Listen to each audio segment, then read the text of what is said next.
Hello everyone, now I will show you how to set up a TP-Link router, Archer VR2800. And before we start, I want to say that if my video will help you, please support my work. Every donation will help rebuild my home, which was destroyed by Russian invaders. Half of all donations I will send to animal shelters and funds which support Ukrainian war victims. All details are in the description down below. The first thing you need to do is turn on the router. Take the power adapter. Plug one end into an outlet and the other into the router.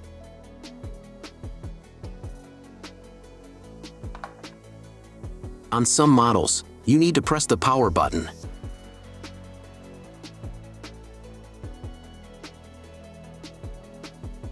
When the router turns on, the indicator will light up. Then connect the cable from your broadband provider to a special port.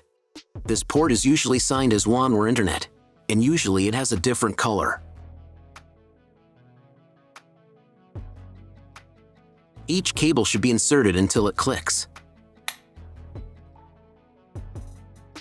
Next, insert one end of the Ethernet cable that comes with the router into one of the LAN ports.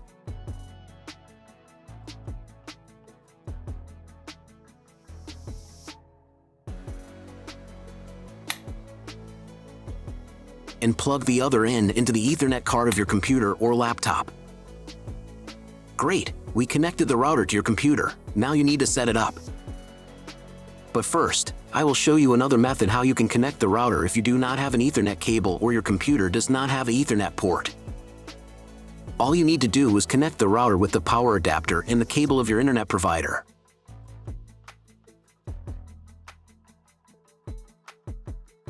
When you do this, your router will immediately distribute Wi-Fi, but the internet will not be available. If the router is new and has never been configured, the Wi-Fi network will be with the name of your router.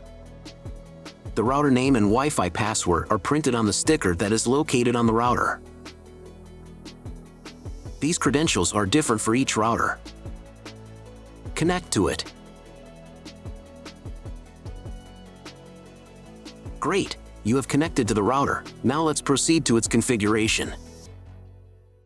First, open your browser and go to the URL that you see on the screen. Use the address bar, not the search bar.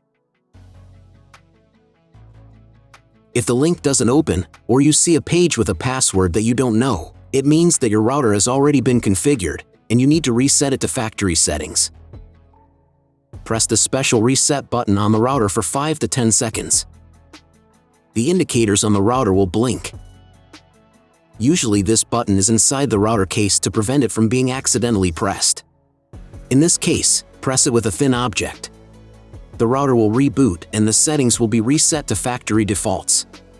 Then you can try to enter the router settings panel again. If your router settings panel looks not like mine, it means that your router has a different version of firmware. I recorded a video for each type of firmware. All links are in the description down below.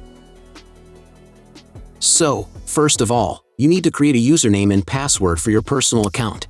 Some firmware versions don't have this form, but if it appears, fill in all details and memorize them.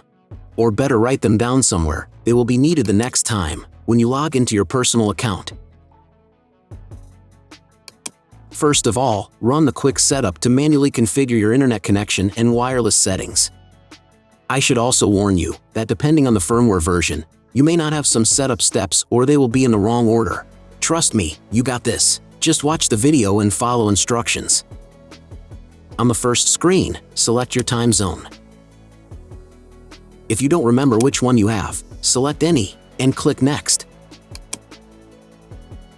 On the next page, select the type of internet connection. Usually it is specified in the contract with your broadband provider. If you don't know, you can try to click on the Auto Detect button. The router will try to identify what type you have. If it has failed, select Dynamic IP and click Next. Depending on what type of connection you have chosen in the previous step, this page may differ from mine. If you have selected Dynamic IP, then choose one of the options on this page.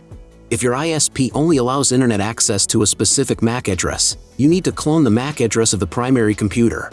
If you are not sure, select Do Not Clone MAC Address. In most of the cases, There is no need to clone the MAC address. But if you can't get the internet connection after quick setup, please run it again and clone the MAC address for a try. On next page, set name and password of your future Wi-Fi network. You can enable the available modes of your router. There will be one or more modes available. If there are several, enable them and enter for each network the name and password of your future Wi-Fi network. Password must be at least 8 characters long. When you write the credentials, click on the Next button. On the next page, you will see all the information that you specified earlier. Click the Save button and wait until the settings are saved. Great! You have completed the quick setup process. Now press Test Internet Connection button. If it's failed, check again whether you have connected all the cables correctly. Then try to reboot your router. Press the reboot icon in the upper right corner. After rebooting, wait a couple more minutes. Maybe the settings are applied and the internet will appear. If after all manipulations you still have no internet, then go to the Basic tab. Then select Internet. And then clone MAC address. After that, save the settings. Reboot your router and after a couple of minutes check internet connection. If internet still doesn't appear, contact your internet service provider. He will tell you what type of connection you have and what other settings you need to do. That's all. If my video helped you, please support my work.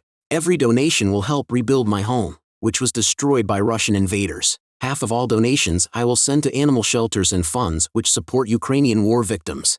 All details are in the description down below.